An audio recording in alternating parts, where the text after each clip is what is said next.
Murceli e Plova dënohen me burgim të përjetshëm. Kokalla dënohet me 30 vite burgim. Nai Murceli dhe Granit Plova janë dënuar sot me burgim të përjetshëm për vrasjen e Liridona Ademaj, ndërsa Kushtrim Kokalla është dënuar me 30 vite burgim.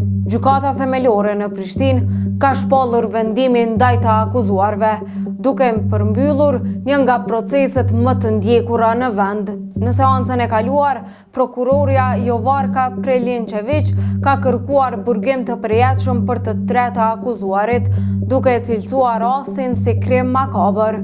Ajo ka theksuar se gjatë procesit janë paraqitur 3 versione të ndryshme të ngjarjes, të cilat sipas saj përbëjnë përpjekje për shmangje të përgjegjësisë dhe bartje të fajit. Nga ana tjetër, Nai Murceli ka mohuar çdo përfshirje në rast, duke thënë se nuk ka paguar, porositur apo ndihmuar në vrasjen e bashkëshortës së tij. Ai pretendonte se në natën kritike familja ishte përballur me një grabitje dhe se ai nuk ka qenë në veturë në momentin e vrasjes, duke e quajtur çdo akuzë ndaj tij si të pavërtetë. Plova nuk ka pranuar të deklarohet rreth fajësisë, por gjatë dëshmisë së tij, ai ka thënë se veprimet i kishte bërë sipas marrëveshjes me Murcelin, që ky vetëm të merrte përgjegjësinë për rastin. Ai pretendon se në momentin kritik vetëm dëgjoi krisman dhe më pas i u tha të largohej nga vendi i ngjarjes bashkë me armën që e kishte kryer vrasjen, duke pohuar se më pas kishte ikur me shpejtësi.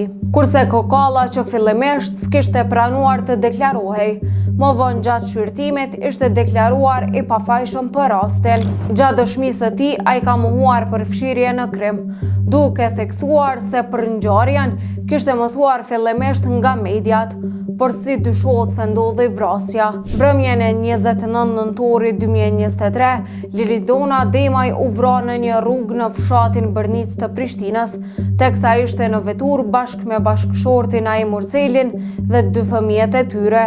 Akta akuza e ngarkon Murcelin se kishte planifikuar vrasjen e saj me qëllim që të përfitonte nga sigurimi i saj jetësor në Suedi në vlerë prej rreth 260.000 eurosh. Kokalla akuzohet se kishte njoftuar Murcelin me Plovën, i cili akuzohet se ishte dorasi.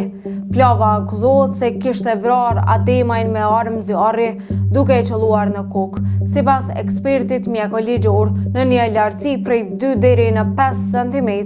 Sipas prokurorisë, ai kishte kryer vrasjen në këmbim të 30.000 eurove nga Murceli. Mirë po gjatë gjyqit, Kokalla ka deklaruar se marrëveshja me Murcelin për të marrë përgjegjësinë e vrasjes ishte për 250.000 euro, por që të mos përmendeshin shuma të mëdha ishin dakorduar që në polici të përmendeshin vetëm 30.000 euro. Ndërkaq prokuroria e rastit ka deklaruar gjatë shqyrtimit gjyqësor se Murceli e kishte mbajtur për krahu bashkëshortën e tij që të mos i shpëtonte plumbit. Pistoletën me të cilën ishte kryer vrasja, Murceli akuzohet se e kishte blerë nga Tom Dodaj për 280 euro në ditën e ngjarjes tragjike.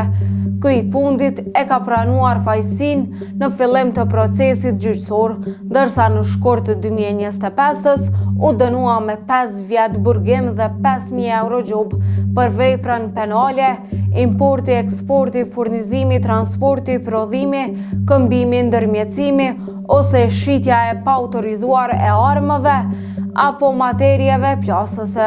Mirë po pas rreth një viti, gjykata e apelit ja uli dënimin Dodajt në 3 vjet burgim dhe 3.000 euro gjub, duke përmendur si faktor pranimin e fajësisë, kërkimfalje ndaj familjes së viktimës dhe faktin që nuk ishte qenë në dieni se çfarë do përdorej arma që e kishte shitur.